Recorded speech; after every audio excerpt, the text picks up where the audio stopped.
the silence between night and dawn, when the air seems to hold its breath, there lingers a question that has haunted scholars, seekers, and wanderers of the human spirit. What if the stories of the first gods were never myths at all? The ancient tablets of Mesopotamia, carved with cuneiform that endures even after 5 millennia, whisper of beings who descended from the heavens. Anunnaki, they were called. Some saw them as deities, others as rulers cloaked in powers that no mortal could possess. Yet what if their presence wasn't born from imagination, but from memory? Memory of something vast, incomprehensible, yet woven into the soil of civilization itself. Beneath the sands of Sumer, in the ruins of temples older than empire, lie patterns too precise, knowledge too advanced for their time. The alignment of stones with celestial bodies, the sudden birth of writing and law, the myths of creation that echo across continents, all suggest an origin that does not fit neatly into the fragile walls of history. Could it be that humanity's earliest teachers were not of this earth? And if so, what traces remain, hidden not only in stone but in the marrow of our own being? The world is full of secrets buried in plain sight. Perhaps the Anunnaki were not gods, but travelers, architects of destiny, witnesses to cycles that humanity itself has long forgotten. To explore this is to step into a twilight realm, where myth dissolves into archaeology, and belief merges with shadow. The line between truth and legend trembles like a candle flame. Welcome to ARCHAEON. If you're drawn to stories like these, the ones that live in the shadows between what we see and what was made to disappear, feel free to like and subscribe only if it feels right, and let me know in the comments where are you watching from and what time is it for you right now. I love seeing our little map of watchers light up around the world. It begins with silence, not the silence of absence, but the silence heavy with memory, as though the stones themselves are waiting to speak. Imagine a plain in southern Mesopotamia, where the Tigris and Euphrates rivers spread their waters across a land that would one day be called Sumer. Once marshland, once shifting earth, it became the cradle where human beings first wrote words, built cities, and gazed upward with questions too immense for the language they had just discovered. What pressed them forward so suddenly, so violently into civilization? Was it hunger, ambition, accident? Or was there something whispered into their imagination, something planted like a seed that would grow into law, astronomy, and the very dream of empire? The cuneiform tablets do not answer in the straightforward tones of modern history. They tell of visitors, of figures not born in the mud of the rivers, but descending, radiant and terrible, demanding obedience while offering gifts of knowledge. The Sumerians called them Anunnaki, children of Anu, and their stories carry a strange rhythm, half myth, half memory, like echoes that refuse to fade. The first fragment scholars found in the ruins of Nineveh seemed at first like another myth, a story no more solid than Greek fables. But within these lines, written 3,000 years before the rise of Athens, lay descriptions of astronomy too detailed, calculations too precise, to dismiss easily. They spoke of Nibiru, a wandering celestial body, and of beings who crossed the gulf between worlds to shape humankind as clay shaped by a sculptor's hands. To many, these are only symbols, gods embodying forces of nature or political allegories for ruling families. Yet the unsettling question persists. Why did so many cultures, distant in geography and divided by oceans, hold to myths of divine teachers who descended from the heavens, taught agriculture, law, architecture, and then vanished. Why do the echoes of Sumer resound in the myths of Mesoamerica, in the tales of Egypt, in the fragments of forgotten tribes who looked to the sky as the source of their ancestors? Consider the ziggurats that rise still in broken majesty from the Mesopotamian plain. They are not temples in the way we imagine cathedrals, nor fortresses in the way we imagine castles. They are stairways, layered ascents that seem built not for men, but for the gods who were said to descend from the heavens. Their alignment with constellations is too exact to be ignored. Their measurements a reflection of astronomical cycles known only to advanced observers. Was it coincidence or a legacy of instruction? Scholars debate endlessly, offering arguments of ritual, of symbolic order, but the feeling remains that these monuments were more than offerings to invisible deities. They were invitations, thresholds, or perhaps landing places for beings who crossed the firmament. The Epic of Gilgamesh, among the oldest surviving works of literature, tells us of a king who sought immortality and traveled to the edge of the world in search of the secret of life. Along his journey, Gilgamesh encounters stories of floods, of gods who destroyed mankind and then rebuilt them. These tales echo strikingly with the biblical flood of Noah, with the ancient myths of India, with the whispered traditions of native peoples across oceans. Did so many separate cultures simply invent the same catastrophe? Or do these fragmented memories point to a shared event, witnessed by early humanity and carried in oral tradition? Some researchers suggest that these gods were not divine at all, but survivors of an earlier advanced civilization destroyed by flood, remembered as divine only because of the magnitude of their power. Yet others, looking at the tablets and their celestial imagery, whisper that these were visitors from beyond, a species whose lifespan, knowledge, and technology rendered them indistinguishable from gods. The skeptics raise their voices with force. They argue that ancient peoples looked to the stars because the stars rule the cycles of agriculture, and that myths were born from fear of nature, not from contact with beings beyond Earth.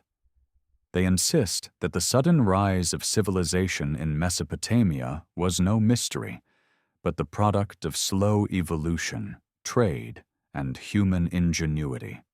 And yet, the strangeness remains. In the ruins of Ur, of Eridu, of Nippur, there are seals depicting winged figures holding what appears to be technological objects, bags, rods, wheels, that have no clear explanation in the symbolic vocabulary of the time. Why should the gods carry tools if they were pure spirit? Why should they resemble beings more flesh than cloud, with musculature, wings, and eyes that look not abstract, but precise, almost anatomical? One cannot help but imagine the people of that time, looking up from their reed huts, seeing such figures descend from sky to earth, luminous, powerful, not quite human, yet human enough to command awe. The experience would have entered the marrow of culture, recorded in the only way they could, through story, through ritual, through carving into clay the memory of beings they dared not forget. The flood narrative in particular holds a strange weight. The Atrahasis epic describes how the gods, disturbed by the noise of humankind, sought to destroy them, and how one man was warned, instructed to build a vessel to survive the deluge. His survival, like that of Noah, preserved humanity for another age. But the detail that chills is not merely the flood itself, but the reason. Mankind was not born free. The tablets suggest mankind was made by the Anunnaki, shaped from clay mixed with divine essence, servants created to labor for their masters. If this is allegory, it is an allegory written with cruelty. If it is memory, it means humanity's origin was not a miracle of natural evolution alone, but the intervention of another species. Modern science offers resistance. The theory of evolution remains robust, supported by fossil, gene, and bone. Humanity is not the child of gods, but of apes. Yet within our genome, there are mysteries. There are sudden accelerations of development, gaps in the fossil record, mutations that appear with uncanny swiftness. Some have asked, is it impossible that at some point, in the deep cradle of time, an external force intervened? Could genetic manipulation have been the tool of the Anunnaki, seeding a species with intelligence, giving rise to civilization centuries before its natural pace? The debate swirls like dust over the ruins, unresolved. But whether gods or aliens, archetypes or ancestors, the Anunnaki represent something essential, the idea that humanity did not begin alone, that knowledge was gifted or stolen from others, that perhaps the dreams of mankind have always been haunted by the presence of older intelligences. As the sun sets over the desert and the ziggurats become silhouettes against the fading light, one cannot help but wonder, if they came once, where did they go? Did they leave because their task was complete, or because humanity outgrew them? Or do they linger still, hidden in plain sight, shaping destinies as they once shaped clay? The first layer of this mystery is only dust brushed away. The tablets lie silent but not mute. The ruins crumble but do not fall, and the stars above remain as they were in the beginning. Somewhere between the myths of creation and the bones of history, there is a shadow, a question suspended. Who truly were the Anunnaki? And if they were real, what part of them remains within us now? In the dim corridors of forgotten libraries, where papyrus curls into dust and clay tablets rest beneath layers of time, there is a murmur that never quiets. Humanity was given something it did not earn. The Sumerian records, fragile yet stubborn in their survival, describe a moment when man was not simply born of earth, but altered, fashioned by hands that were not wholly human. It is here, within the intricate weave of myth and archaeology, that the figure of Enki emerges, enigmatic and unsettling. Enki, the god of wisdom, lord of the deep waters, is said to have rebelled against the commands of his kin. While others sought to erase humankind, Enki whispered secrets, guiding mortals through cataclysm, teaching arts they should not have known. What does it mean when a god disobeys his own? And why does the story echo across cultures, as though humanity has always remembered a benefactor who broke laws for their sake? The fragments known as the ARCHAEON tablets speak of this tension. They describe the toil of lesser gods forced to labor endlessly for the higher Anunnaki. Their rebellion, fierce and desperate, was met not with destruction, but with invention. Humanity was created to serve in their place, a race fashioned of clay infused with divine blood. If taken as myth, it is cruel poetry. If taken as memory, it is a record of an experiment, an intervention. Some scholars whisper that the genetic leap between early hominids and the sudden emergence of Homo sapiens bears the echo of this tale. There are fossils that appear abrupt, skulls with larger cranial capacity arriving without slow transition. The scientific mainstream warns against such speculation, and rightly so, for myth is not proof. Yet there is a pull in the story, a magnet drawing questions toward the possibility that ancient texts preserve something more than metaphor. Enki's compassion, or perhaps his rebellion, introduces a paradox. If the Anunnaki were overseers, cold and indifferent, why did one among them choose to protect humanity? Was it rivalry among powers, or something deeper, a recognition that humankind carried a spark that could not be extinguished? The flood narrative, repeated in Mesopotamian, Hebrew, Greek, and Hindu traditions, carries this paradox.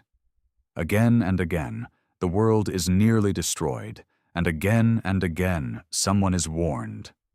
A builder of an ark, a preserver of seeds, a survivor chosen not by chance, but by intervention. What if these repeated stories are not independent inventions, but refracted memories of the same event, carried like shards of a shattered mirror across the breadth of time? Archaeology reveals the ruins of Eridu, said to be Enki's city, the first city, the home of wisdom. Its temples bear layers upon layers of rebuilding, as though generation after generation could not bear to abandon the ground once touched by gods. Beneath these ruins, in the lowest strata, lie artifacts that seem out of step with their era. Objects carved with precision, symbols that align with celestial patterns, fragments of metallurgy too advanced for the era they are assigned. Mainstream scholars explain them away as coincidence or as misinterpretation, yet the anomaly remains like a whisper that refuses silence. The concept of forbidden knowledge surfaces here with uncanny force. Humanity was not simply given survival, it was given law, mathematics, irrigation, and astronomy. Civilizations normally require thousands of years to ascend from nomadic tribes to structured society. Yet in Sumer, this leap occurred with startling speed. The wheel, writing, the calendar, the city-state, all appear as though summoned from the air. Could it be that this leap was not entirely human? Was wisdom smuggled into clay tablets by beings who feared their peers but felt drawn to guide mankind? The skeptic insists on natural evolution, on cultural acceleration born of geography, trade, and necessity. Fertile soil, river systems, and abundant resources, these, they say, explain the birth of civilization. Yet beneath this logic lies unease. Other fertile valleys existed. Other peoples lived by rivers, tilled land, and gazed at stars. Why then did Sumer rise with such violent suddenness, a civilization not slowly grown, but almost unveiled? What hand tilted the balance? And there is another mystery: language. The Sumerian tongue, unlike Akkadian, Babylonian, or later tongues, stands alone. A linguistic isolate, it has no known relatives, no ancestral branches, no descendants. It arrives fully formed in the archaeological record, rich, complex, able to describe law, astronomy, agriculture, and myth with equal precision. How does a language emerge whole, like Athena springing from the head of Zeus? Did human genius conjure it from silence? Or was it imparted, a gift or a command from those who demanded it be used? Symbols carved into stone seals deepen the enigma. Among them are depictions of beings holding strange instruments, always with the recurring motif of a bag, sometimes a rod, sometimes an object that resembles modern measuring tools. These are carried across Mesopotamian, Egyptian, and Mesoamerican art, an inexplicable repetition across vast distances. What were these objects? Ritual items, as scholars suggest? Or devices used by beings whose presence was recorded in art long before it could be captured in writing? The question hangs unanswered, suspended between possibility and dismissal. It is here that conflict sharpens. Mainstream academia warns of the dangers of pseudoscience, of imposing modern imagination upon ancient texts.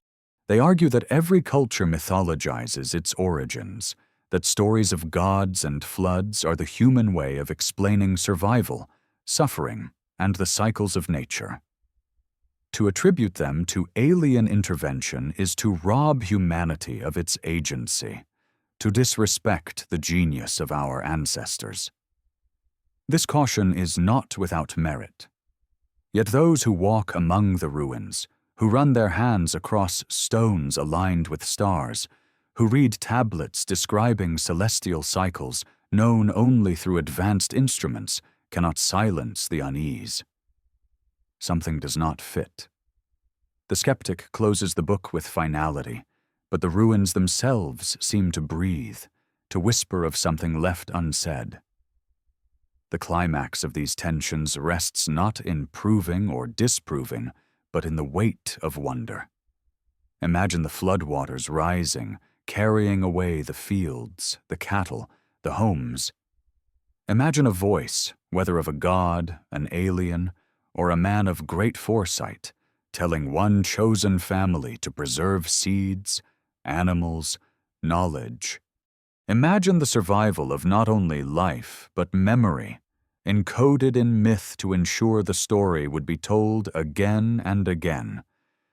If the Anunnaki existed, perhaps they were not only rulers or oppressors, but also guardians of continuity, unwilling to let the species they shaped vanish into the abyss of oblivion. As the story slows, as the night deepens, the listener is left with a question that is not easily dissolved. If one being among the Anunnaki broke rank to guide humanity, what does that say about us? Were we meant to remain servants, or were we meant to rise? Was rebellion not only divine, but human, the echo of a god's defiance woven into our very nature? The stars remain, the rivers flow, and the ruins of Eridu crumble into dust. Yet the silence is never empty. It carries the weight of secrets, the hum of ancient memory waiting to be recognized. The ruins tell their stories in fragments, not in voices. Each shard of pottery, each cracked seal, each inscription buried in earth is like a syllable torn from a sentence long lost. And yet, when pieced together, they begin to murmur something strange, something that unsettles the silence of history. Beyond the names of kings and the records of harvests, there appear glimpses of an older truth, that the gods who walked among men were not bound by heaven alone, but by a cycle far larger, a rhythm of time measured in spans so vast that human generations are as the beating of a moth's wings. The question is whether those ancient gods, the Anunnaki, were merely symbols of cosmic forces or actual travelers bound to a world we no longer remember. The cuneiform tablets that mention Nibiru draw skepticism like moths to flame. A wandering celestial body, a 12th planet, a world whose orbit is long and elliptical, this has been dismissed by astronomers as fantasy, a misinterpretation of myth by modern conspiracy seekers. And yet the tablets speak with unsettling specificity. A star that appears in cycles of thousands of years, whose arrival brings upheaval, whose passage stirs the waters of the earth. To the modern ear, it may sound like invention. To the ancient people who recorded floods and quakes, who lived beneath the trembling of the skies, it was lived memory. Could Nibiru be nothing more than metaphor? Or does the silence of space hold within it a truth we have yet to rediscover? Patterns emerge when one steps back. Civilizations rise abruptly, bloom, and then collapse. Egypt, with its pyramids aligned to the stars, its myths of gods who walked in flesh before retreating into the unseen. The Olmec, whose colossal heads gaze towards the horizon, bearing features that seem to belong to no single lineage. The Dogon of Mali, whose oral traditions contained knowledge of Sirius long before telescopes confirmed its hidden companion star. Why do such fragments exist, so disparate yet converging upon the same theme? Again and again, the story returns to beings who came from the sky, bearing knowledge that could not have been crafted by human hands alone. The conflict lies in interpretation. Academic voices, measured and precise, argue that such knowledge can be explained by observation, by trial, by the genius of early minds. They remind us that to underestimate the ancients is itself a kind of arrogance. But in the same breath, they admit to anomalies, architectural alignments too exact to be coincidental, astronomical records too advanced for their age. These they attribute to coincidence or to the workings of myth. Yet coincidence is a fragile scaffold, and myth too often contains within it the bones of memory. Consider the Sumerian king list, a text as baffling as it is bold. It records reigns of kings stretching thousands of years, epochs far beyond the span of any human life. Are these simply symbolic numbers, a way of portraying power and grandeur? Or were these rulers not entirely mortal, but beings of another order, their lifespans unnatural, their presence shaping early humanity?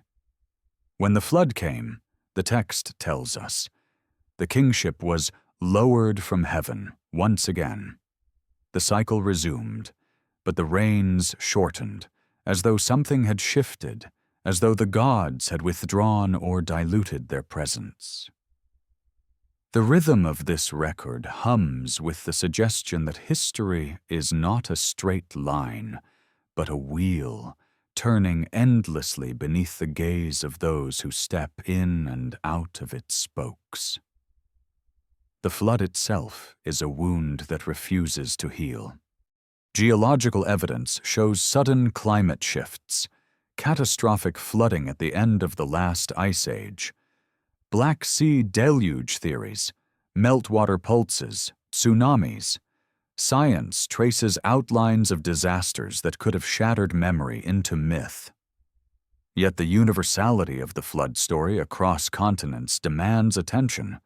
Why does every culture, from Mesopotamia to Mesoamerica, from the far islands of the Pacific to the highlands of the Andes, carry a story of waters rising, of humanity nearly extinguished, of survival through divine or cosmic intervention? Perhaps it is only the human tendency to explain catastrophe through narrative. Or perhaps it is the echo of a single cataclysm, remembered and reframed, a scar pressed into collective memory by those who lived to tell it. There is a strange stillness in the artifacts themselves. Cylinder seals from Mesopotamia depict figures far taller than men, standing beside humans as if masters to servants. They hold objects that resemble measuring devices, astronomical tools, instruments of unknown function. The skeptic sees metaphor. Gods depicted as greater to signify power. But the proportions disturb, as though the artists recorded not allegory, but memory. What would it mean if such figures walked the earth in truth? How would humanity perceive them, except as gods?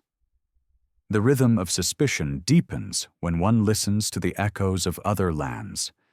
In Mesoamerican myths, Quetzalcoatl, the feathered serpent, descends to teach agriculture, mathematics, astronomy.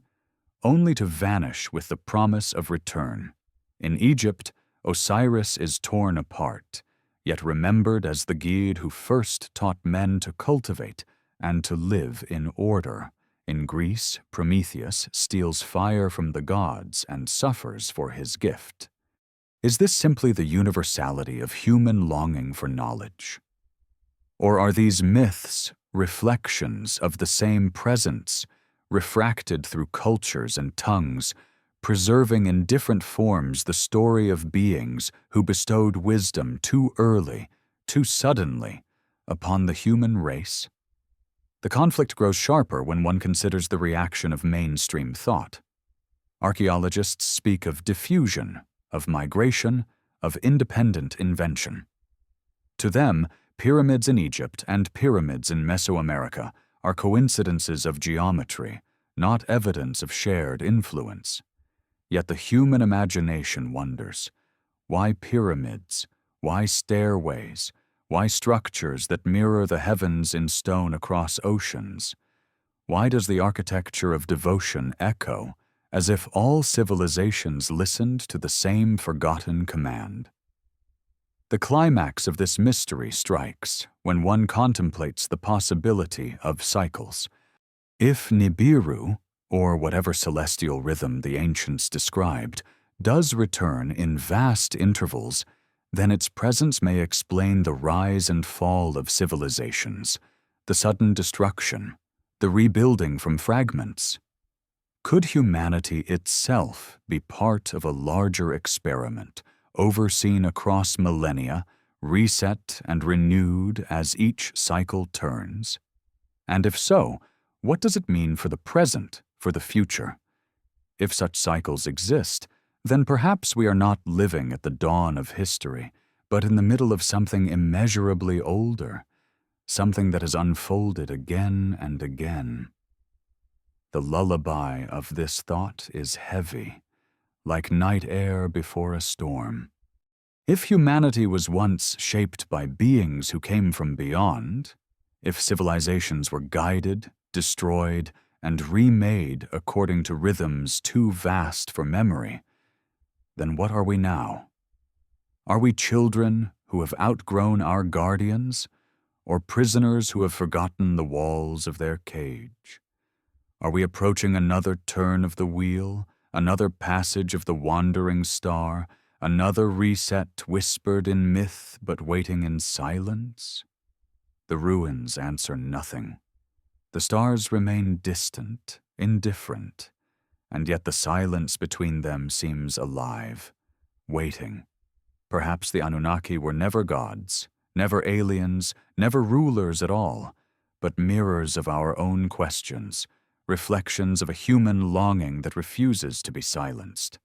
Or perhaps even now they watch, unseen, as the wheel of time turns once more. The trail grows fainter, the deeper one walks into the labyrinth of history. Yet even faint trails leave impressions. Among the cracked foundations of Uruk and Lagash, beneath the eroded bricks of temples long abandoned, there are still inscriptions that hum with secrets. They speak of transactions, harvests, oaths, but hidden between these ordinary lines are images and symbols that do not belong to the mundane. Again, the Anunnaki appear, not as abstract forces of weather or fertility, but as figures engaged in tasks, speaking, directing, measuring. The weight of these portrayals presses like a hand on the chest, as though they carry a memory humanity is not meant to forget. One of the most unsettling artifacts comes from the star maps embedded within Mesopotamian tablets. They chart constellations with such precision that they align not only with what the ancients could see, but with celestial patterns only recently confirmed. Among them are depictions of planets unseen by the naked eye, orbits traced with uncanny accuracy. Mainstream historians argue these are mistranslations or later interpolations, yet the fragments remain. If the Sumerians were truly gazing into the dark with nothing but their eyes, how could they have charted the invisible? If they were not alone, if they were instructed, then who held the instruments, who carried the knowledge of spheres far beyond the horizon of human vision? And then there is the question of kingship. The Sumerian king list, strange in its alternation between lifespans of thousands of years and more ordinary reigns, suggests a transition. Before the flood, kings ruled for spans impossible for mortals. After the flood, lifespans shortened, as though something had shifted, as though humanity was left to govern itself, but always under the shadow of memory. Were these early rulers the Anunnaki themselves, or humans appointed to carry out their will? The ambiguity is heavy, as if the scribes themselves were unsure whether they recorded gods or men. Beyond Mesopotamia, the echoes are louder than coincidence should allow. In the valleys of the Andes, the myths of Viracocha tell of a bearded figure who came from across the sea, taught architecture, agriculture, and law, and vanished once his task was complete. In India, the Vedas describe beings who descended in chariots of fire, wielding weapons of unimaginable force, guiding and sometimes punishing humanity. In Africa, the Zulus speak of sky beings who manipulated early humans, while the Dogon, as though to confound modern skeptics, preserved knowledge of the Sirius star system long before science confirmed its hidden companion. Across continents, across centuries, the same motif. Teachers from above, knowledge imparted, and a sudden leap in culture and science. Conflict sharpens when these parallels are brought together. Scholars dismiss them as the universality of myth, the way all human cultures invent explanations for the unknown.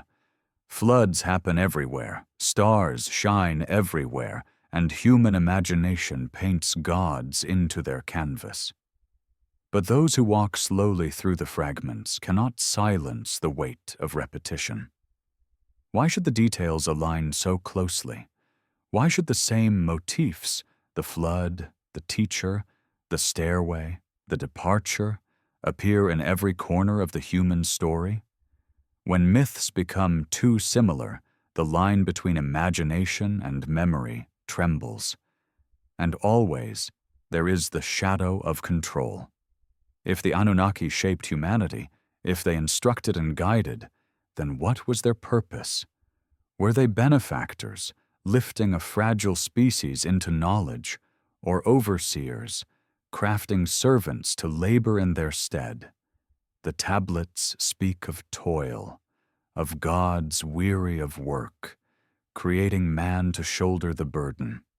Yet in the same breath, they speak of rebellion, of Enki's compassion, of the gift of wisdom against the wishes of others. Humanity, then, is born in conflict, not only of clay and divine blood, but of disagreement among its makers. If so, does that conflict echo still within us in the restless tension between obedience and defiance? The climax of unease is not in the ruins, but in the present. If the cycle of intervention, destruction, and renewal has happened before, could it happen again? If the Sumerians remembered a star, Nibiru, whose orbit brought upheaval every thousands of years, are we not simply waiting for another passage? Some dismiss this as myth stretched too far, but others note the geological scars of past cataclysms, floods, fire, sudden extinctions. If these align with the rhythms of myth, then perhaps humanity's history is not its own, but part of a larger pattern watched by unseen eyes. And yet, the lullaby of this thought is not terror but melancholy. If humanity was shaped, guided, perhaps even enslaved, what does that mean now, when the ruins are crumbling and the gods are gone? Have we been abandoned, left to wander through time without guardians? Or are we being tested, observed, waiting for the cycle to turn once more? The stars remain silent, but silence is not absence. It is a pause, a breath between words. As the night deepens and the sands of Mesopotamia grow cold, the whispers of the Anunnaki do not fade. They are carved into stone, pressed into clay, carried in myths that refuse to die. Perhaps they are gods, perhaps travelers, perhaps only shadows of our own longing. Yet the question they leave is heavier than any answer. If they shaped us once, what part of them remains within us still? There are nights when the desert sky appears too vast, too precise, as though it were itself a record carved across eternity. Stars arranged in their quiet, cold symmetry seem indifferent, and yet the ancients believed those patterns told stories, that the constellations were messages left behind, signs of a bond between heaven and earth. The ruins of Mesopotamia still carry this sense, that the cities of Sumer were built not only to house men, but to mirror the heavens, to anchor a cosmic relationship with powers beyond human reach. When archaeologists traced the alignments of ziggurats, they discovered an unsettling truth. Their builders were not merely stacking bricks, but mapping the night. Why should a people newly risen from the mud of rivers set their stones in perfect resonance with Orion, with Sirius, with the Pleiades? Who told them that the gods lived not in unseen realms, but among the stars themselves? The texts of Enuma Elish, the Babylonian creation epic, whisper of battles among gods that seem less like myth and more like the struggle of celestial bodies. Tiamat, the primordial chaos, split by Marduk to form the ordered world, could be allegory for cosmic collisions, the birth of planets from the ruins of others. And yet the language is layered with something more intimate, more human. The Anunnaki convening in assembly, debating the fate of men, arguing over whether their creation should be preserved or destroyed. This imagery is haunting because it suggests deliberation, not instinct. Conscious beings weighing the value of humanity. What kind of presence does it take to be remembered across ages not as natural force, but as judge, ruler, architect? The deeper one looks, the more contradictions emerge. The Anunnaki are described as gods, yet they bleed, they hunger, they quarrel. They are immortal in myth, yet bound by the needs of flesh. Were they divine, or simply a race more advanced, whose power was enough to blur the line? The skeptic insists they are projections, humanity anthropomorphizing forces of nature. But in the cuneiform lines, the descriptions are precise, anatomical, almost observational. These are not the abstract gods of later philosophy. These are beings who walk, eat, command, and even fear. If they are inventions drawn too close to reality. One of the strangest details lies in the repeated imagery of me, the decrees of destiny. In the myths, these are not abstract laws, but tangible objects, tablets or stones imbued with the order of civilization. Kings and priests were said to receive them from the gods, as though governance itself was something transmitted, not invented. Scholars interpret them as metaphors for authority, but the myths describe them as real, objects one could hold, steal, or recover. Could these me be relics of advanced technology, instructions encoded in form that shaped law, ritual, and knowledge? If so, humanity's earliest societies were not built in isolation, but according to a blueprint delivered from beyond. The conflict deepens when one turns to parallel myths. In Egypt, The concept of Mat embodies truth, justice, cosmic order, a principle so central that kings were said to embody it physically. In India, the Vedas speak of Rita, the order of the cosmos that gods themselves uphold. In Sumer, the Me were guarded jealously, fought over, stolen, as if they were not principles but devices. Across civilizations, the same idea emerges. That order is not abstract, but given, a tangible inheritance from powers older than man. If these were merely human ideas, why do they echo so precisely across lands never in contact? The climax of this question arrives when one considers the sudden sophistication of Sumerian knowledge. Their mathematics included a sexagesimal system, still haunting us in the 60 minutes of our hours, the 360 degrees of our circles. Their astronomy mapped cycles of planets and stars with a precision rivaling much later science. Their myths held the flood, the creation, the division of heavens and earth, stories that resonate not only with Genesis, but with traditions across the globe. To say this was the product of isolated genius feels both true and incomplete. How did one people, in so brief a span, reach such heights, unless they were guided? Yet the counter-argument is unrelenting. Human beings are capable of leaps, of sudden genius born of necessity and imagination. The fertile plain, the rivers, the gathering of tribes, all created conditions for rapid growth. To see aliens or gods in every anomaly, scholars say, is to diminish human creativity.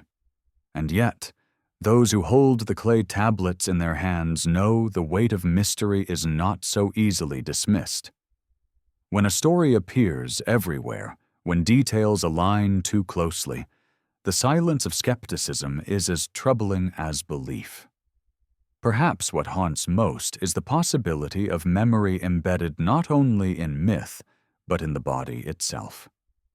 Within human DNA lie puzzles still unsolved, vast stretches of junk whose purpose is unknown, sudden mutations that propelled the species forward, leaps that seem more abrupt than gradual.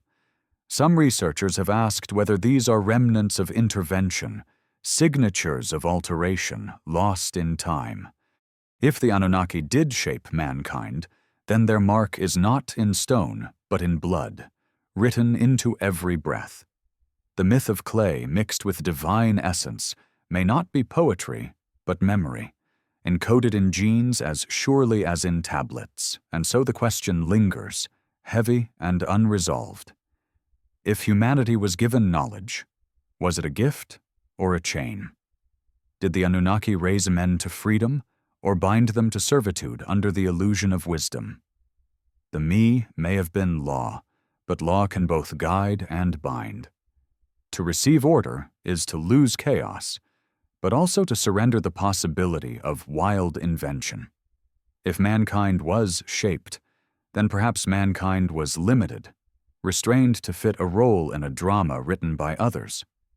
The lullaby of this thought drifts in the silence of the desert, where the ruins of temples sink slowly into sand. The stars above remain fixed, the same constellations that guided Sumerian priests millennia ago. They do not answer, yet their silence feels watchful. Perhaps the Anunnaki are not gone, but waiting. Their role not finished, their cycle not complete. Perhaps humanity is still a story unfolding under their gaze, a story whose next chapter will not be written in clay, but in sky. And as the winds shift, carrying dust across broken walls, the question hovers like a ghost. If the first gift was knowledge, what is the second gift, waiting in silence to be revealed? In the dim corridors of forgotten time, where myth and history blur into each other like mist dissolving into river water, the story of the Anunnaki bends toward another haunting thread, the notion of rebellion, not among humans, but among the gods themselves. Ancient texts do not present a single voice, but a chorus of discord. They tell of quarrels, rivalries, punishments, and secret alliances. The picture is not of harmonious deities calmly ruling the world, but of factions clashing, of powers at odds with one another, their conflicts spilling into the lives of men. And within these quarrels lies the question: was humanity itself born of rebellion? The Atrahasis tablets describe the moment the lesser gods, burdened with endless labor, rose up against their overlords. Their rebellion did not bring fire and vengeance, but negotiation. Enki, the god of wisdom, is said to have suggested the creation of humans to ease their toil. Man, shaped of clay mixed with divine essence, was designed as a substitute, a servant born not from freedom, but from compromise. This beginning carries unease, for it suggests that the roots of humanity are tangled not in harmony, but in strife, an accident or a resolution of divine discord. If gods could rebel, if order was itself fragile, then what does that say of the foundation upon which civilization rests? In later myths, the rivalry between Enki and Enlil embodies this tension. Enki, benefactor of man, secret giver of knowledge, is remembered with gratitude and suspicion. Enlil, harsh and commanding, sought to suppress humanity when its noise disturbed the gods, when its numbers multiplied beyond control. He is the one most often associated with the decision to send the flood, to silence mankind in one terrible stroke. If these were only allegories, one might read them as metaphors for drought, flood, or the cruelty of nature. But the texts carry a different weight: specific names, actions, consequences, debates. They read not like the blind forces of nature, but like the quarrels of a council whose decisions shaped the lives of mortals below. The echoes of this divine discord are not confined to Mesopotamia. In the mythologies of Greece, the Olympians overthrow the Titans, a war among gods shaping the order of the cosmos. In Egypt, Osiris is murdered by Set, his brother, his death both a tragedy and a pivot around which law and kingship were defined. In the Vedic texts of India, the Devas battle the Asuras, celestial beings locked in endless conflict, their struggles echoing through human lives. Again and again, myth remembers rebellion among the divine. The skeptic dismisses this as anthropomorphism, projecting human quarrels onto the gods. But perhaps the opposite is true. Perhaps human quarrels echo the conflicts of those who shaped them, like children inheriting the disputes of their parents. The archaeological record, too, hints at division. Sites show abrupt shifts in religious focus, temples abandoned, new ones erected, as though gods themselves had fallen from favor or been overthrown. In the ruins of Ur, shrines to Enlil stand beside shrines to Inanna, whose cult rose with startling speed, suggesting power shifted not only among men but among gods. Was this simply politics, the rise of priestly factions? Or does it preserve a deeper truth, that even the beings worshipped as divine were not unified but fractured, their rivalries playing out on the stage of human history? And what of the flood? If humanity was nearly extinguished, was it punishment, necessity, or strategy? The myths tell of Enki warning a chosen man, Atrahasis, instructing him to build a vessel, to preserve life against the will of Enlil. Here again, division. One god seeking annihilation, another seeking preservation. Humanity survives not by its own strength, but by the intervention of a rebel god. What does it mean if survival itself was an act of defiance, if humanity's very existence is born of rebellion against authority? Conflict sharpens when science enters the room. Evolutionary biology describes humanity's rise through adaptation, through random mutation filtered by environment. Yet, within that story, there are sudden accelerations, leaps in brain size, in symbolic thought, in culture. These leaps are difficult to explain by slow, steady evolution alone. Some researchers suggest environmental pressures, others hint at catastrophe driving rapid adaptation. But to those who lean into the myth, these leaps feel like interventions, moments when knowledge or alteration was introduced against the wishes of others, perhaps by one faction of the Anunnaki defying another. The climax of this thought lies in humanity's inheritance. If mankind was born of rebellion, does that rebellion echo within us still? Is our constant dissatisfaction, our restless pursuit of knowledge, our refusal to remain silent, a reflection of Enki's defiance, carried within us as deeply as blood? If so, then rebellion is not merely an event in myth, but the very essence of being human. It is why civilizations rise, why laws are questioned, why boundaries are broken. We are perhaps not only children of clay and star, but children of conflict, of discord among those who shaped us. And yet, the lullaby of this realization carries unease. If gods could rebel, then gods could fall. If beings of such power and wisdom were themselves divided, what hope is there for their creations? Perhaps our wars, our divisions, our endless conflicts are not failures of humanity but inheritances, echoes of quarrels older than memory. Perhaps we are doomed to repeat the patterns of those who made us, carrying within us both their genius and their strife. But another question lingers, quiet, insistent. If rebellion among the divine created humanity, could rebellion among humanity create something new? Could we, born of discord, one day rise beyond it, shaping ourselves not in the image of quarreling gods, but in the image of peace we have never yet known? The night does not answer. The ruins of temples lie quiet. The stars burn indifferent, and the silence between them grows deep. Yet within that silence is a hum, as if memory itself vibrates with a question. What if rebellion is not only our past, but our destiny? There are moments in the long weave of history where silence feels deliberate, as though whole chapters have been erased, leaving only faint traces on stone and in myth.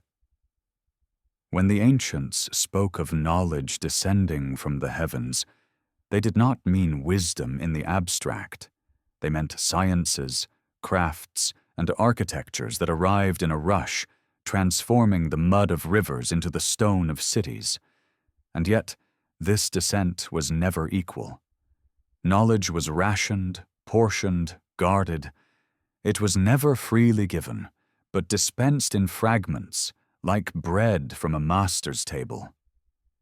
What does it mean if civilization itself was seeded not by human invention alone, but by a careful, selective gift from the Anunnaki?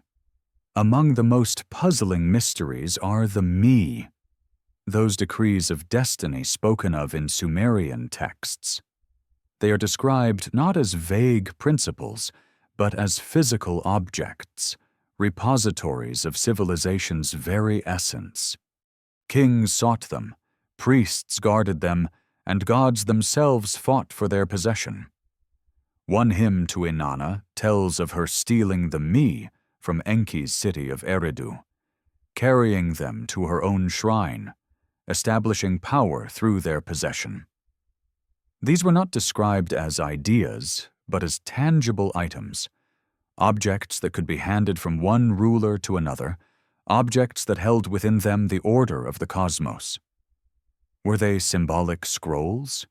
Or something far stranger, something we might today call technology? The skeptics respond that these me are simply myths explaining the rise of city-states, metaphors for power transferred between temples. But why describe them as objects that can be touched, stolen, guarded? Why speak of them in language that suggests physicality, as if civilization itself was something one could lock away in a chest? If the me were real, then perhaps humanity's earliest laws and sciences were encoded, delivered, and rationed by those who wished to control not just people, but the very rhythm of human development. Across the sea in Egypt, the echoes repeat. The concept of Mat governed cosmic and social order, and kings claimed to embody it, to wield it as a living force. In India, the Rita of the Vedas described the structure of the universe itself, an order so precise that even gods bowed to it. Everywhere, across continents, the same whisper. Civilization is not simply born. It is bestowed, and the gift is never free. The archaeological record deepens the unease. The sudden appearance of advanced metallurgy in Sumer, of wheeled vehicles, of written law. These did not emerge gradually. They arrived whole, as though unpacked from elsewhere. Likewise, the precision of astronomical cycles inscribed in clay tablets raises questions still unanswered. The Mesopotamians tracked the 18.6-year lunar cycle, the precession of equinoxes, the motions of distant planets. Such knowledge requires generations of observation, or else access to data beyond the reach of early eyes. How could such sudden leaps be explained unless they were taught? And yet, the conflict is unavoidable. Scholars insist that all of these advances can be explained by trial, error, and genius. They argue that the Fertile Crescent provided the conditions for civilization: food surpluses, trade, population growth. They caution that to see alien intervention in every anomaly is to dismiss human achievement, to strip ancient peoples of their brilliance. This caution is wise, but it does not silence the haunting question.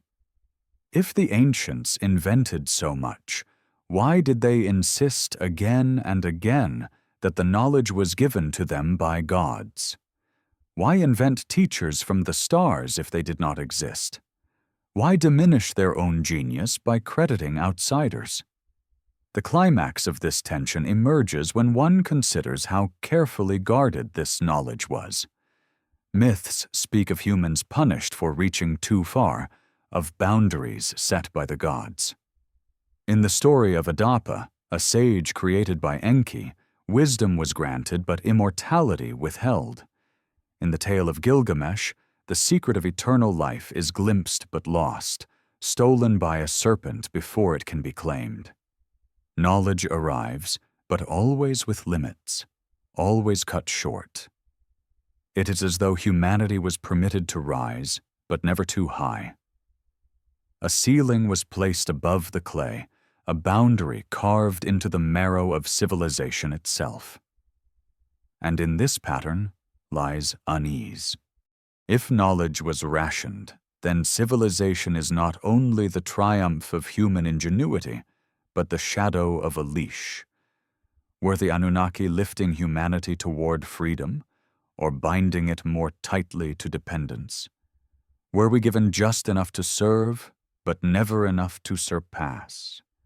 The myths of forbidden fruit, of stolen fire, of boundaries crossed at great cost, may be more than allegories.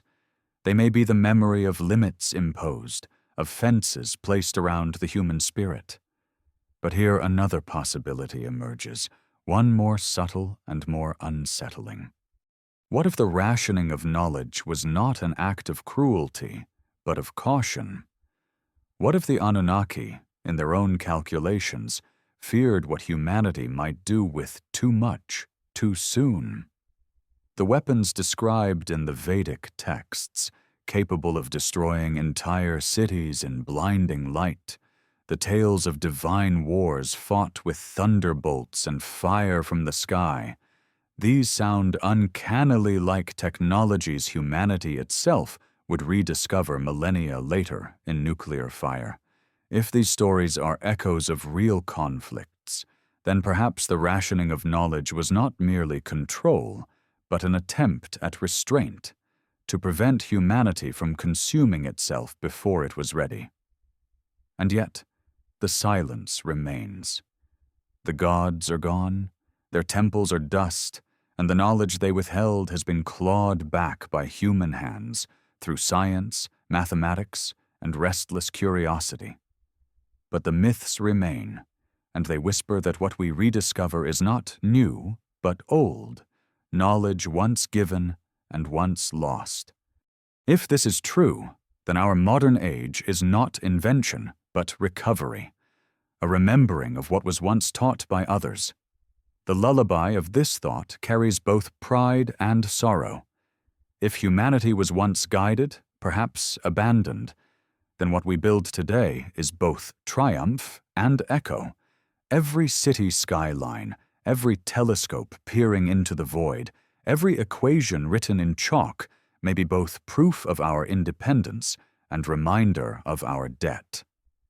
Are we proving ourselves to absent masters, or fulfilling a cycle they began? The ruins of Mesopotamia do not answer. They hold their silence in broken walls, in clay fragments inscribed with voices long gone. Yet that silence is heavy, as though waiting for someone to ask the right question. If knowledge was once rationed, perhaps it still is. Perhaps the greatest secrets, the deepest me, remain hidden, guarded, waiting for a moment humanity has not yet reached. The stars above glimmer with indifference, and yet they seem to lean closer in the quiet of night, as though carrying a promise or a warning. Perhaps the next gift is already on its way. Perhaps the cycle is not broken. Perhaps the gods who rationed wisdom are not finished with us yet. There is a stillness that lingers in the ruins, a quiet so profound it feels as though the air itself is listening.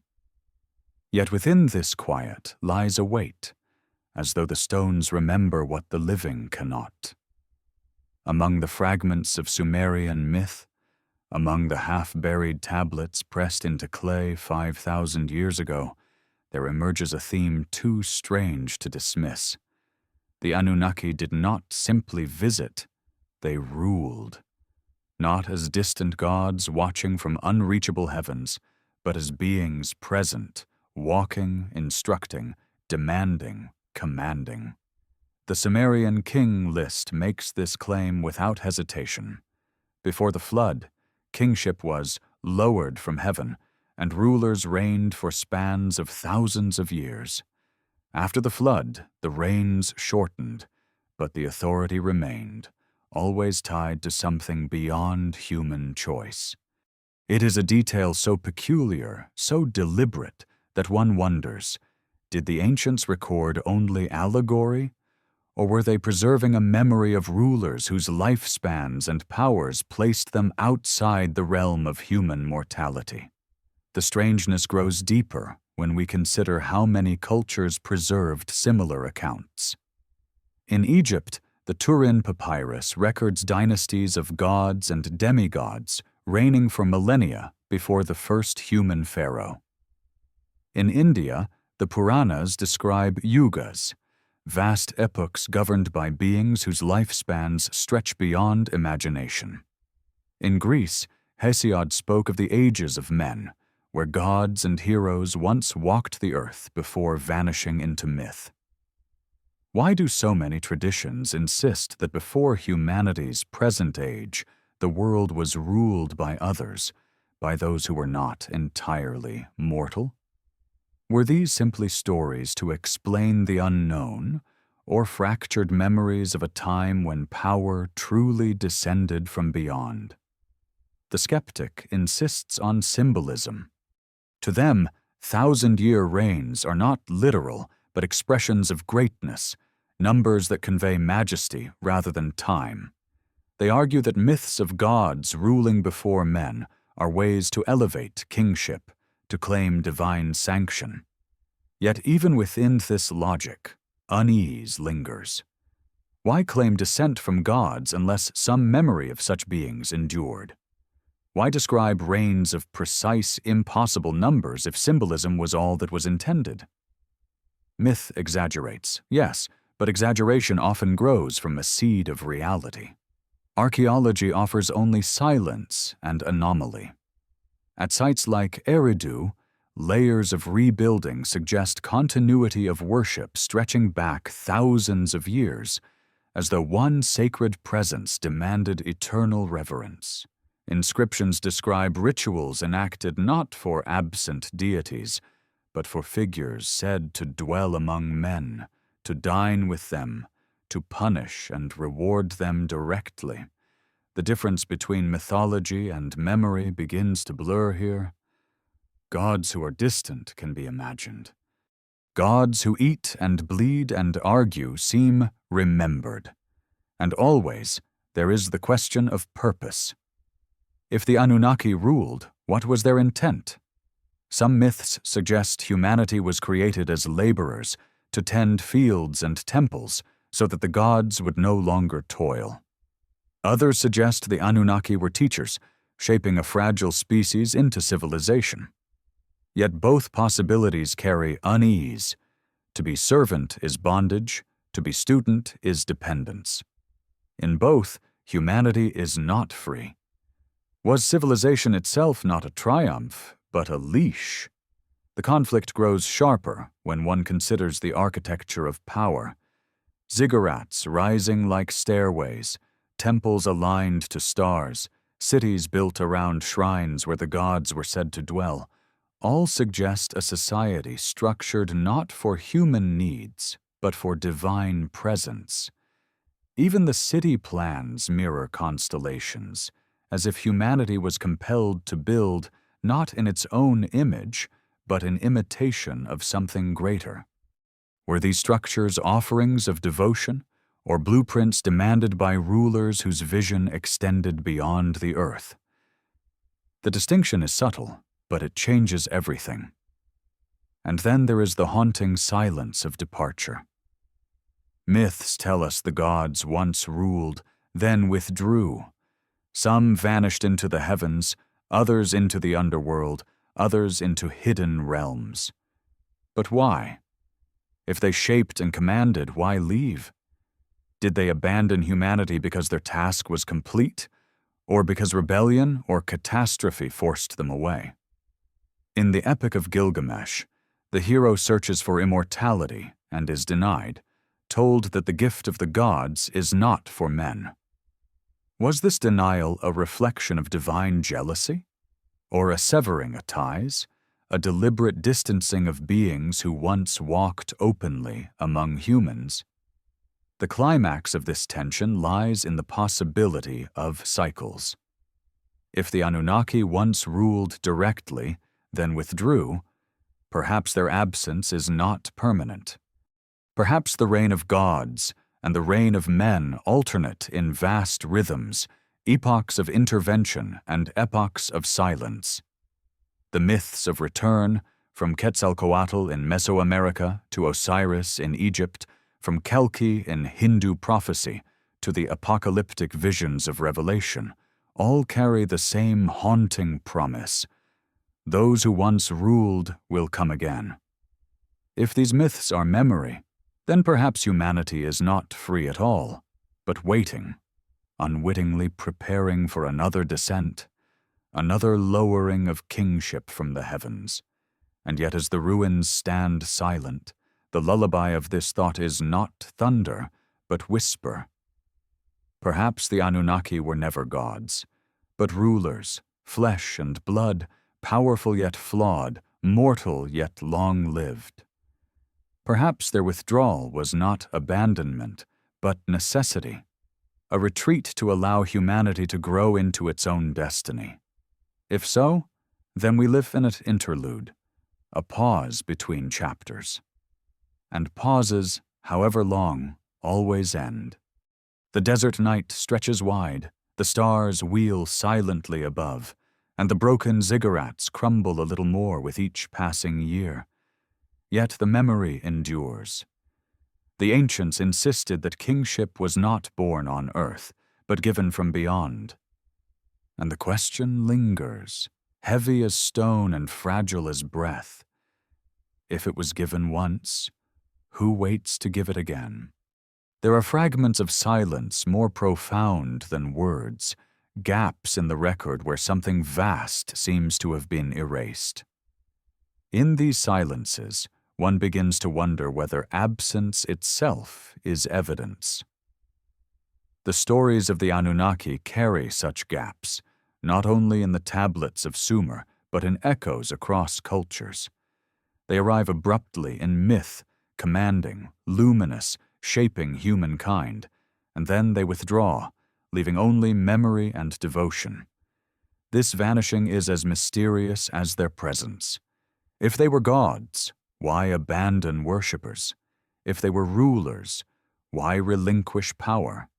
If they were teachers, why leave before the lessons were complete? The Sumerian king list speaks with a strange precision about this rupture. Before the flood, it tells us, kingship was lowered from heaven. Afterward, reigns shortened, mortals became rulers, and the divine presence retreated into shadow. In this single division, humanity is both liberated and orphaned. The shift from thousand-year reigns to the brevity of human kings suggests a deliberate severing. Were the Anunnaki destroyed by the flood they themselves foretold? Or did they use the catastrophe as a curtain behind which to disappear? In the myths of other lands, the same rupture appears. In Egypt, the Turin Papyrus lists divine and semi-divine dynasties before the first human pharaohs. Then, abruptly, only mortals remain, and the gods become distant. In Mesoamerica, Quetzalcoatl, the teacher, departs across the sea, promising to return. In Greece, the age of gods and heroes fades, leaving men to struggle without divine aid. Everywhere there is a line drawn through time. Before, the gods were present. After, they were not. Such unity of memory across cultures begs the question, was this a coincidence of storytelling, or the echo of a global shift, a deliberate retreat of beings who once walked among men? Conflict emerges most fiercely in how we interpret this retreat. Mainstream historians dismiss it as myth-making. Ancient peoples invented golden ages where gods were close to glorify their own present, or to explain the absence of miracles. In this view, the vanishing of gods is no mystery. It is invention, a story to reconcile longing with reality. Yet even as this explanation soothes, the persistence of the theme across continents resists dismissal. Why would so many cultures, with no contact, independently imagine the same pattern, the sudden withdrawal of powerful beings, the promise of return? When absence becomes the loudest presence in myth, one begins to suspect memory beneath the tale. The archaeological record deepens the enigma. Temples abandoned suddenly, cults shifting abruptly from one deity to another, suggest not gradual change but disruption. In Mesopotamia, layers of destruction separate shrines as though catastrophe forced abandonment. In Egypt, the sudden decline of certain dynasties aligns with narratives of divine departure. In the Andes, The rise and fall of ceremonial centers occur with rhythms too sharp to be explained only by politics. Each ruin is like a scar, a trace of something lost too quickly, as though the gods withdrew and left their houses empty. The climax of unease arrives when we consider why. If the Anunnaki were rulers, perhaps they left because their project was complete. Humanity no longer needed them or no longer obeyed.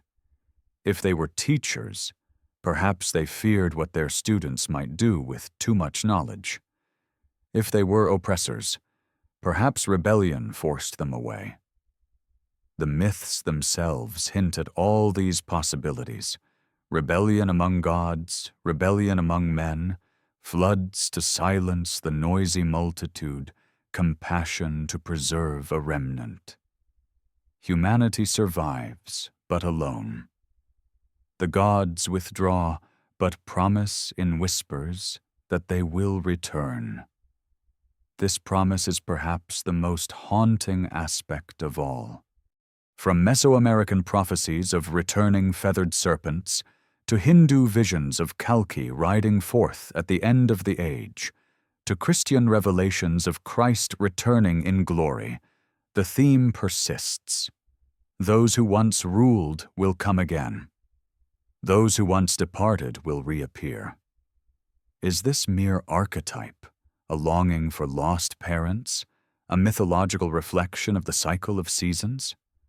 Or is it memory of beings who did leave, whose absence was temporary, whose orbit, whether celestial or metaphysical, will bring them back in time? If the Sumerians remembered Nibiru, a wandering star returning after vast cycles, then perhaps the return of gods is tied to cycles of the cosmos, not imagination. Yet the lullaby of this thought is not only fear, it carries melancholy, a longing buried in humanity's bones. Perhaps the withdrawal of gods is why humans are restless, why we search endlessly in science, in religion, in philosophy. We are not only curious, we are lonely. We remember something we cannot name, a closeness we cannot recover, and we build temples of stone and glass in the hope that absence will one day become presence again. The ruins answer nothing. They crumble quietly, their inscriptions half erased, their bricks scattered. The stars above remain silent, though they seem to burn with secrets, and the question lingers, suspended in the night like a whispered vow. If they once withdrew, do they watch still? If they promised to return, what cycle must turn before their silence breaks? There are moments in the myths where the veil feels thin, as though the ancients were not merely telling stories, but recording encounters too strange to forget. The figures of the Anunnaki, described with wings, with radiant crowns, with the power to command the elements, appear again and again not only in Mesopotamia, but in the imagery of cultures separated by oceans. These depictions disturb, for they are not abstract. They are precise, detailed, embodied. A god of storm is drawn not as a cloud, but as a figure holding a weapon shaped like thunder. A goddess of the sky is portrayed not as pure symbol, but as a being standing, seated, walking, flesh and form rather than concept. Such images whisper of memory rather than invention, as though the people who carved them had seen something they dared not forget. Among the most unsettling motifs is the recurring object often held in the hands of these beings, the so-called bag. Appearing in Mesopotamian reliefs, in Olmec carvings, even in depictions from Göbekli Tepe in Anatolia, the object is rendered with uncanny consistency. A small satchel, squared at the base, rounded at the top, held casually as though indispensable. What was this object? A ritual symbol, as scholars suggest, or a tool, a device carried by those who once descended from the skies? The repetition across continents, across cultures with no known contact, is troubling. It is as if the memory of these beings and their tools spread everywhere, leaving fragments of recognition in stone. Another recurring motif is the rod and ring held aloft by the gods in Mesopotamian seals. Scholars interpret it as a symbol of authority, of kingship granted to rulers. Yet the precision of its form suggests something more than symbol. Could it have been an instrument, a device used in measurement, in communication, in shaping the world of mortals? The ancients saw it as a sign that kingship descended from heaven, not born of human ambition. Whether it was symbol or instrument, the message remains. Power was not invented by man, but bestowed by others. And yet here conflict deepens. Archaeologists insist on cultural explanation. Motifs are shared because humans, wherever they live, imagine similar tools, similar symbols. Bags may represent seeds, fertility. Rods may represent boundary markers. The skeptic points out that parallel invention is common. After all, pyramids arose independently in Egypt and Mesoamerica. But the repetition here carries a sharper edge, because it is not only form but context that repeats. Beings from the sky, teachers, rulers, always holding the same objects, always standing apart from mortals. Why should the same motifs appear in places never connected by trade or conquest, unless they drew from a common source, a memory older than separation? The climax of unease lies in the possibility that these objects were not symbolic at all, but functional. If the Anunnaki were real, then perhaps the bags carried substances or instruments, genetic material, seeds of life, technologies we cannot recognize. Perhaps the rods were tools of alignment, of energy, of command. To the ancients, these were indistinguishable from magic. To us, they might resemble science far beyond our comprehension. The very consistency of the imagery suggests that these objects mattered deeply, not as abstractions, but as real, tangible possessions of those beings.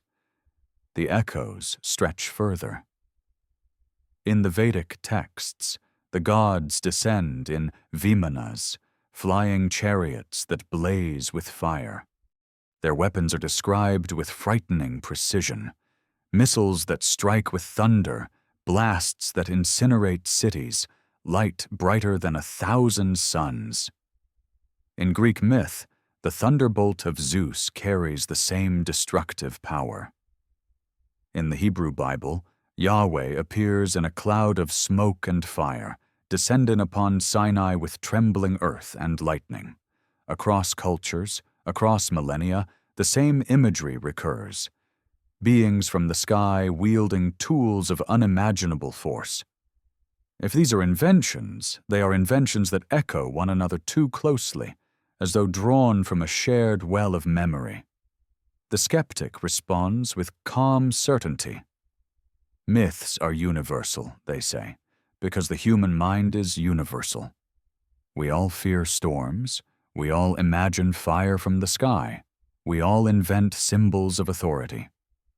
To see aliens or gods in these stories is to misunderstand the human imagination. Yet this explanation, while rational, does not quiet the pulse of unease. For if these are only inventions, why do the details align so precisely? Why describe chariots that fly with fire, weapons that burn like suns, objects carried across continents with the same form? Why invent what was not known? The archaeological record provides only fragments, but fragments can wound as deeply as whole texts. In the ruins of Nineveh, tablets record astronomical cycles with precision rivaling modern instruments. In Mesoamerica, myths describe Quetzalcoatl descending from the sky, teaching, departing.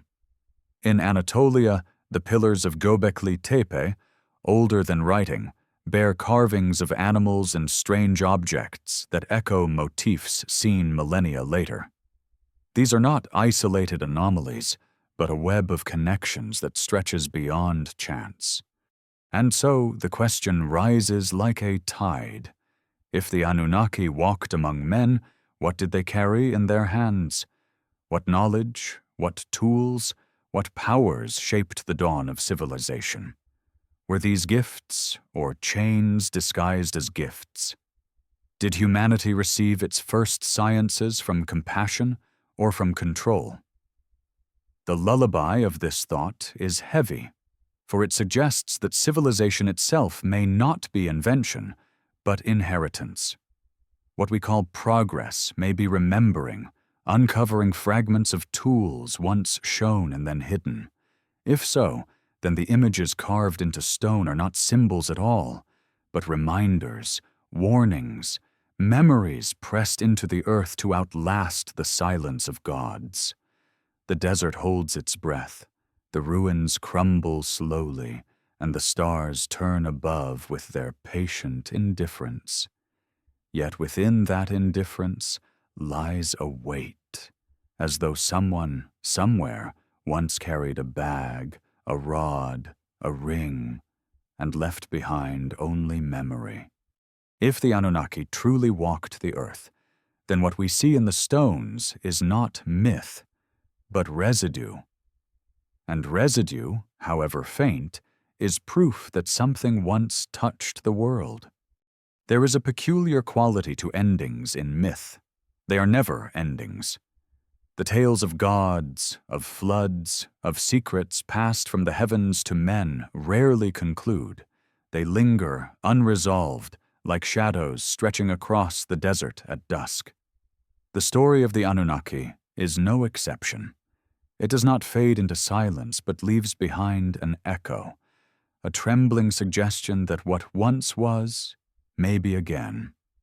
If they truly walked among the first cities, if they measured rivers and stars and set boundaries on human destiny, then their departure was not the end, but a pause. And that pause, long though it may seem, carries within it the weight of return. The Sumerians themselves seemed to expect it. Their hymns do not speak of gods as vanished, but as withdrawn, as if they retreated into realms just beyond human sight, leaving the doors ajar. Priests performed rituals not only to honor memory, but to invite presence, to coax the return of beings who had once ruled openly. This same anticipation pulses across cultures. The Egyptians told of Osiris, dismembered but promised to rise again. The Mesoamericans spoke of Quetzalcoatl, who departed but vowed to return on the day of his star. In the Norse sagas, Ragnarok describes not the end of gods, but their return in cataclysm. In the Book of Revelation, the heavens open, and those who once judged descend once more. Everywhere, across continents and centuries, humanity has lived in expectation of return. Conflict deepens here, for skeptics remind us that myths of return are only reflections of human longing. The cycle of seasons, the rising and setting of stars, the waxing and waning of the moon, these, they argue, are the true origins of the belief that what departs will come again. To interpret them as literal promises is to mistake poetry for history. Yet the persistence of these narratives across cultures gnaws at this dismissal. Why should every people, separated by oceans and centuries, cling to the belief that those who left will return? Why not imagine gods who die and remain gone, as mortals do? Instead, the return is always promised, and silence is never the end. The archaeological record offers fragments that sharpen the unease. Ancient observatories, stone circles in Mesopotamia, alignments in Egypt, the structures of Stonehenge, the desert lines of Nazca. were not only used to mark the seasons, but to track the heavens over spans of centuries. Some researchers suggest these were constructed not only for agriculture, but for prophecy, to mark the cycles when gods might return. If the Anunnaki were tied to celestial rhythms, to the orbit of a wandering world like Nibiru, then perhaps these structures were calendars not for crops, but for destiny. Perhaps they were the clocks by which civilizations counted the distance between visitations. The climax of this unease lies not in the past, but in the present. If the Anunnaki departed, where did they go? Did they vanish into the sky, returning to a world unseen? Did they sink into the underworld, waiting in hidden chambers beneath the earth? Or do they linger still, watching unseen, their presence muted but not absent? The myths do not answer directly, but they point toward cycles, toward returns. And if the cycles are vast, measured in thousands of years, then perhaps the silence of today is not final, but interlude. Perhaps what humanity interprets as absence is simply waiting. This possibility casts a strange shadow over the modern world. For all our science, for all our telescopes and probes, we remain restless, searching the skies for signs of life. We build instruments to detect signals. We scan planets for traces of water. We imagine visitors descending in ships of metal and light. Yet, perhaps what we seek has already been here, already left, already promised to return. Perhaps our search for extraterrestrials is less exploration than remembering, less discovery than anticipation. If the Anunnaki once shaped our ancestors, then perhaps the silence of the cosmos is not emptiness, but a test. Will humanity rise on its own before its makers return? And here lies the lullaby of the thought. If the Anunnaki do return, what will they find? A species still bound by war and division, or one that has risen beyond its inheritance of conflict? Will their return be judgment or reunion? The myths give no answer, only the whisper of expectation, the promise that cycles turn and what was once will be again.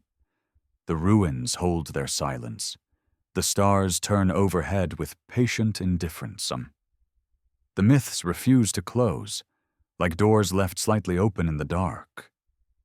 And so the question lingers, heavy as stone and fragile as smoke. If they promised to return, are we waiting for them? Or are they waiting for us?